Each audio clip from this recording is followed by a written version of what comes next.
আসসালামু আলাইকুম রহমতুল্লাহি ওয়া বারাকাতুহু। আজকে আলোচনা করব যে বর্তমান দেশের রাজনৈতিক যেই পরিস্থিতি চলছে, রাজনৈতিক দলগুলোর এবং বাংলাদেশের যেই দুরবস্থা চলছে, এই বিষয়ে কিছু আলোচনা করব। আশা করি সবাই কথাগুলো মনোযোগ দিয়ে শুনবেন। আজকের রাজনীতির মাঠে আমরা দেখছি তারেক বিএনপি মহাবিপদে আছেন এবং জামাত শিবির এনসিপি ফাঁসির দ্বার প্রান্তে আছেন।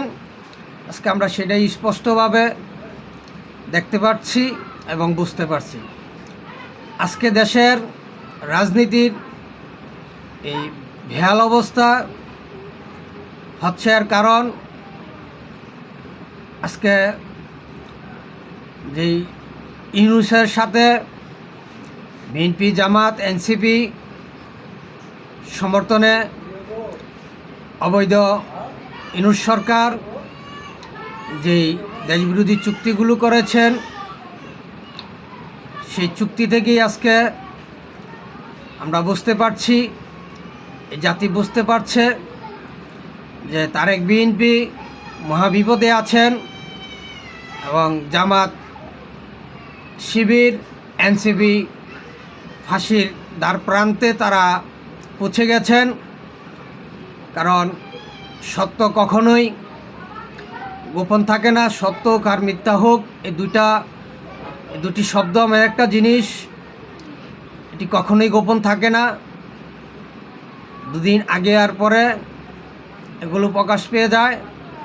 তাই আজকে আমরা সেটাই দেখতে পাচ্ছি যে জুলাই আগস্টের আন্দোলনে ছাত্র সমন্বয়করা যে আমেরিকার অর্থ সহায়তায়, অর্থের লোভে তারা এই দেশে কোঠা মেধার নামে আন্দোলনে ডাক দিয়েছে। একটি মেটিকুলার ডিজাইনে একটি বৈধ নির্বাচিত সরকারকে তারা পতন করেছে।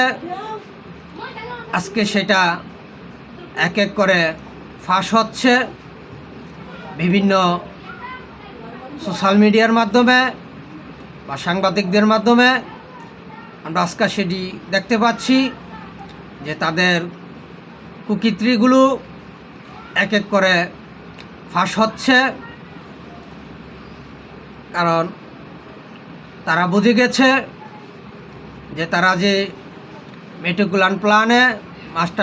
মেটিকুলার ডিজাইনে মাস্টার প্ল্যান করে এই আন্দোলনটি করেছে এবং একটি নির্বাচিত বৈধ সরকারকে তারা হটিয়েছেন। সেটি আজকে জাতির কাছে স্পষ্ট হয়ে গেছে। আর আজকে সেই ভয়েই আজকে তারা বাংলাদেশ আওয়ামী লীগকে সামরিক আইন জারি করে নিষেধাজ্ঞা দিয়ে রেখেছে এবং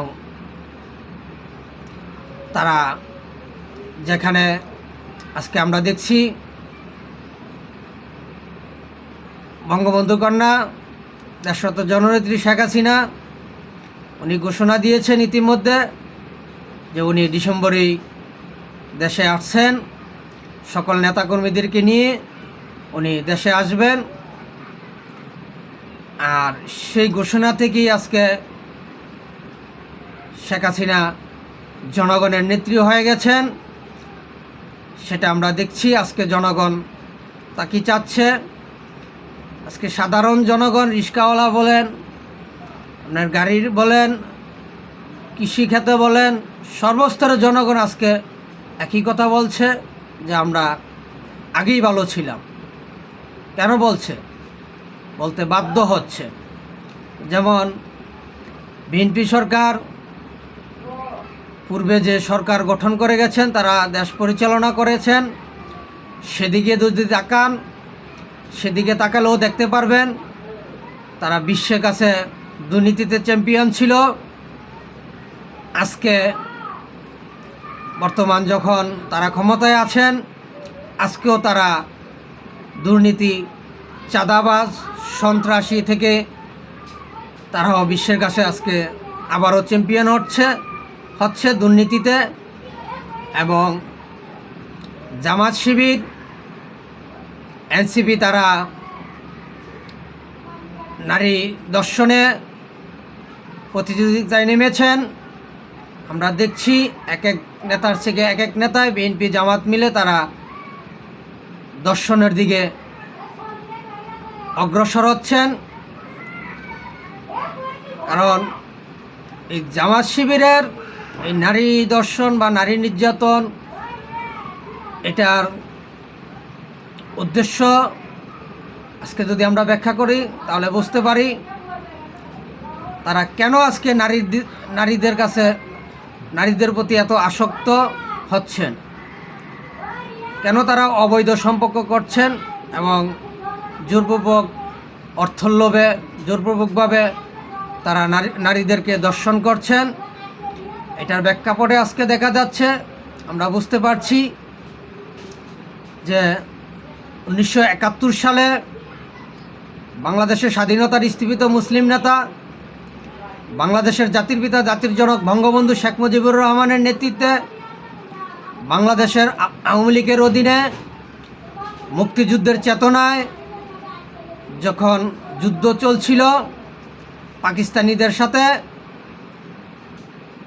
সেই যুদ্ধকালীন সময় যখন তারা পাকিস্তানি দোসররা বুঝতে পারছিল এই হানাদার বাহিনী যে আমরা হেরে যাব, তখন তারা কিন্তু এই দেশের সাধারণ নারীদের উপর দর্শন চালিয়েছে, নির্যাতন চালিয়েছে। তারা মনে মনে একটি প্রতিজ্ঞা করেছিল যে আমরা আজকে হেরে যাচ্ছি, কিন্তু এদেশে এমন কিছু বীজ রেখে যাব, যে অবৈধ বীজ রেখে যাব, সেই অবৈধ বিছন আজ হোক কাল হোক 50 বছর পরে হোক তারা মাথাচাড়া দিয়ে উঠবে। আর সেই অবৈধ বীজের বিছুনি আজকে আমরা দেখছি তারা স্বাধীনতার 50 বছর পরে 54 বছর পরে তারা মাথাচাড়া দিয়ে উঠেছে, অবৈধভাবে দেশ দখল করার চেষ্টা চালিয়েছে। আমরা সেটা দেখেছি। আজকেও তারা সেই একই কায়দায় মানে কিছু আপডেট করে তারা আজকে সেই অবৈধ বীজ আবারও দেশে রোপণ করতে চাচ্ছে। যে আমরা তো এই জুলাই আগস্টের আন্দোলন করে আমরা এই জাতির কাছে ধরা খেয়েছি, আমরা যে প্রতারণা করেছি, একটি বৈধ নির্বাচিত সরকারকে পতন ঘটিয়েছি, আজকে আমরা সেটা জাতির কাছে ধরা পড়ে গেছি, আমরা 32 ভাঙছি। তো এই সমস্ত কার্যকলাপগুলো থেকে তারা যে জাতির কাছে তারা প্রতারক হিসাবে প্রমাণিত হয়ে গেছে, ধরা খেয়েছে, আজকে সেখান থেকেই তারা এই নারী দর্শনের পায়তারা আবার চালাচ্ছে।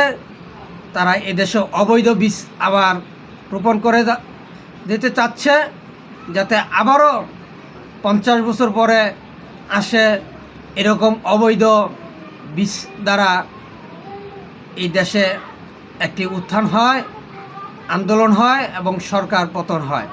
তারা সেই নীতিতে আজকে এই নারী দর্শন নির্যাতন চালাচ্ছে, আমরা বুঝতে পারছি। কারণ এটার প্রমাণ, যখন পাকিস্তান এদেশ থেকে চলে যাচ্ছিল তখন তারা বলেছিল, ইয়াহিয়া খান বলে গিয়েছিল যে আমরা চলে যাচ্ছি, কিন্তু এই দেশে যে বীজ রেখে গেছি সেই বীজ এক সময় মাথাচাড়া দিয়ে উঠবে। আর সেই কথার প্রমাণ আমরা এই 24-এ এসে জুলাই আগস্টের আন্দোলনে সেটা আমরা দেখেছি, তার প্রমাণ পেয়েছি। আর আজকে এই জামাত শিবিরের বিএনপির এই নারী দর্শন থেকে, নারী নির্যাতন থেকে আমরা সেই সংকেতই পাচ্ছি, সেইটাই বুঝতে পারছি। তারা আজকে হেরে যাচ্ছে, কিন্তু আগামী 50 বছর পরে বা 100 বছর পরে যাতে তাদের এই অবৈধ বিছন আবার মাথাচাড়া দিয়ে উঠতে পারে, তারা সেই নীতি আজকে প্রয়োগ করছে। আমরা সেটা দেখতে পাচ্ছি, বুঝতে পারছি। তাই আমি দেশ ও জাতির কাছে আহ্বান করছি, অনুরোধ করছি, এখনও সময় আছে। আপনারা সবাই একতাবদ্ধ হন, ঐক্যবদ্ধ হন। এই দেশবিরোধী পাকিস্তানি দোসর আমেরিকার এজেন্ট বাস্তবায়িতকারীদের বিরুদ্ধে রুখে দাঁড়ান, তাদেরকে প্রতিহত করুন, মাঠে নেমে আসুন, তাদেরকে প্রতিহত করুন, এই দেশটাকে রক্ষা করুন, এই জাতিকে উদ্ধার করুন। বাংলাদেশ আওয়ামী লীগকে সহায়তা করুন। বাংলাদেশ আওয়ামী লীগ আপনাদের পাশে ছিল, আছে এবং ভবিষ্যৎ থাকবে ইনশাআল্লাহ। দেশত জননেত্রী শেখ হাসিনা, উনি বঙ্গবন্ধুর কন্যা। দেশত জননেত্রী শেখ হাসিনা উনি যখন ঘোষণা দিয়েছেন দেশে আসবেন, অবশ্যই উনি দেশে আসবেন। আপনারা সবাই প্রস্তুত থাকেন।